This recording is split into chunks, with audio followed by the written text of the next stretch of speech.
Hello అందరికీ. మీరు ఎప్పుడైనా శనగపిండితో ఇలా దోశలైతే ట్రై చేశారా? టేస్ట్ అయితే చాలా బావుంటాయి. ఖచ్చితంగా ఒకసారి ట్రై చేయండి. వెయిట్ లాస్ అవ్వాలనుకున్న వాళ్ళకి మాత్రం ఈ రెసిపీ అయితే బాగా యూజ్ అవుతుంది. ఎందుకంటే మంచి ప్రోటీన్‌తో కూడిన బ్రేక్‌ఫాస్ట్ కాబట్టి చాలా బావుంటుంది టేస్ట్ పరంగా కూడా.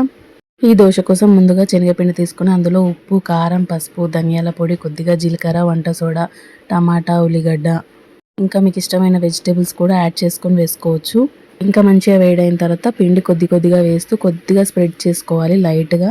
వీలైనంత వరకు కొద్దిగా సన్నగా చేసుకోవడానికి ట్రై చేసి మంచిగా ఆయిల్ వేసి రెండు వైపులా కాల్చుకోవాలి. మీడియం ఫ్లేమ్‌లో పెట్టి కాల్చుకుంటే మంచిగా కాలుతుంది లోపల వరకు.